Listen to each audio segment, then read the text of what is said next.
She didn't reject you because of your looks. She rejected you because she didn't feel safe around you. And I'm gonna prove it. My wife didn't choose me because how I look. She chose me because how I made her feel.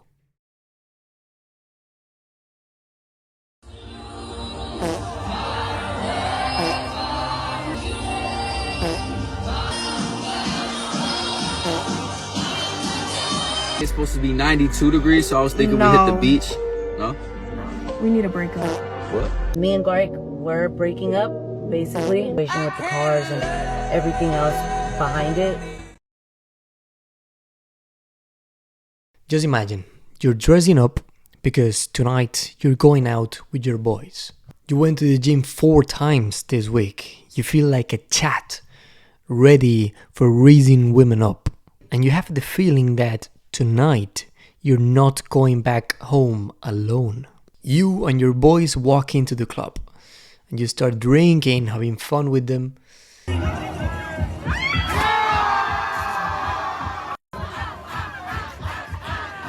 And all of a sudden, you notice that there is a girl that is looking at you.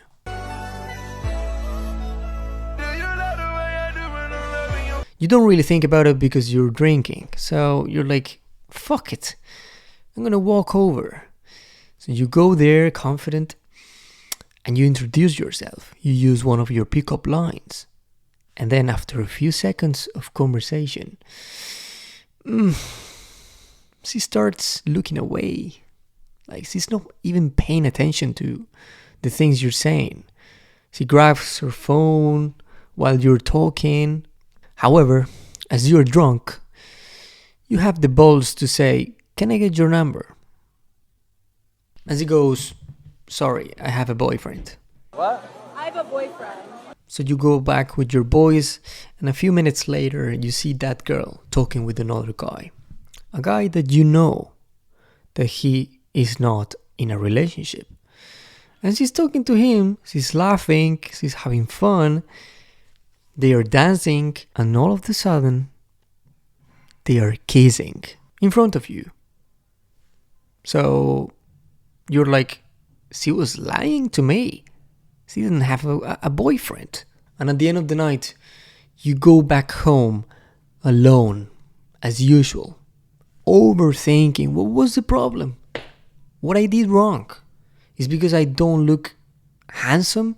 Is because I'm not tall? Is because I'm starting over in looksmaxxing and I need to train my under eyes with a few exercises more? My friend, I'll tell you what was the problem. She didn't feel safe around you. The looksmaxxing community has lied to you. They say just by having a great haircut and by doing mowing and looking jacked, women will come. No worries, you don't have to open your mouth. I know many guys that are more handsome than me, taller, stronger, in the highest levels of looksmaxxing, going 5 days per week to the gym, perfecting their eyebrows every morning, wearing the coolest outfits that you can imagine. And these guys still go back home alone. Oh, what up? How's it going? You're cute. Nah, she wasn't feeling it. I'll see. So you know it's not about looks. And it's not about money and status as well. Because I know many broke guys. And nobodies with no status that are with beautiful women. So what is it? She didn't feel safe around you. That's the root of the problem. And I'm going to tell you why. Most dating coaches are not going to tell you this. Women get pregnant 9 months where they need to feel as safe as possible. So during that conversation with you, she's like, I don't care that he's tall, that he's strong, that he has a perfect skin. I don't care. What I care about is his behavior. She is thinking, is this guy mentally tough? Can he protect me during those 9 months, every girl that you interact with is asking this question. And every behavior that you are making is answering it. This is all subconscious. It's biology. And I know this because I live it. My wife didn't choose me because how I look. She chose me because how I made her feel. Do you understand? With my behavior. It's not about looks, it's not about the money that I have, it's not about the status. I actually need 1,000 videos to tell you all the behaviors that makes a woman want to join your life. But in this video, we're going to talk about the one behavior that makes women feel unsafe. And this is slothfulness. Slothful is when she goes, "Where are we going?" And you say, "I don't know. Where do you want to go?" She's like, why he's not taking a decision? Why? Instead, just say, "We're going to this coffee shop and then we're taking a walk after." It doesn't matter if it's boring, if she doesn't like the place. She just wants you to take a decision. Slothful is when you're talking to her for 3 weeks and you still haven't asked her out. So she thinks, this guy is afraid of me or what's going on? But instead, yeah? Boy, 1 second. Slothful is talking for 3 weeks and you still didn't ask her out. Like she's thinking, this guy is afraid of me? Or what's happening?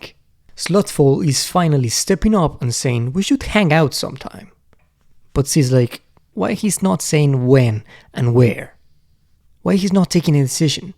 She wants a man with a plan. So the next time just say, let's meet on Thursday at 8 p.m. at this place. That's it. And she's like, okay, I don't really like the place, but he's taking decisions. I like that. I don't want to sound annoying with so many examples. So for those of you who wants to go deeper, I made an exclusive video with more examples. The examples I use with my wife. These are real examples of how I avoid slothfulness with my wife, so she feels safe around me. Example number 1. I never let her choose the place or the venue where we are going to. Never. The other day she goes, let's go to take an ice cream after this. And I said, not today. Maybe other day, but not today. If I would be slothful like back then, I would say, okay, let's take that ice cream. Why not? So I'm letting her lead. I'm letting her take my role, my masculine role. This is a cancer for the long-term relationship. La gente que viene al cine hoy a ver otra película. Man, ¿por qué? No están comprendiendo la dinámica. Solo nosotros. ¿Verdad? Example number 2. If we are choosing where we're gonna see in Netflix, I always choose. I always pick where we're gonna see. Because the man always chooses. Back then when I was slothful, I was scrolling, asking her, what do you want to see? I don't know. What do you want to see? Letting her lead. No, it's your role as a man to choose no matter what. It doesn't matter if finally it's a boring film. It doesn't matter. She just wants you to lead and decide. She just wants to lay back and relax, letting the man do the choosing. Those were just 2 examples, but I'll give you 8 more in the link in the description. When you stop focusing on how you look and start focusing on how you behave, that's when you own the room. Remember that guy in the club? The one she kissed after telling you, I have boyfriend. She wasn't taller, she wasn't richer than you. She just made her feel safe. He owned the room. I'll tell you something. Slothfulness is just one of the 7 behaviors that makes women feel unsafe. Okay, it's just one. For example, a rat, like reacting impulsively when something goes wrong, and you're like, what the fuck, what is this? You know, and you start like shouting at her. That's horrible, and she feels unsafe. I didn't mean it like that. That's how you took it. So it's not my fault you took it that way. Oh my God. But I'm sorry if it made it, if I. And you have to go and be like, you're sounding like someone right now that I know. No, because of your tone, the way you're talking. I've never seen you talk like that in my life. Yeah, you have. No, I haven't. Or lost. That's another one. Leaving your priorities away because you are craving for having sex. She feels so unsafe. I'll take it. We'll have to see the rest later. What do you say? Oh, let's see a little more personality first. A little more personality. I got the most personality on it. Okay. Let's see a little bit more then. Okay? What do you want to see? I don't know. Let's chit chat and we'll talk. Chit chat. I'm trying to get it. I'm trying to get up and we'll chit chat after. Okay. Bye. If you want to know all of them, subscribe to the channel because I'm gonna break them down in the following days.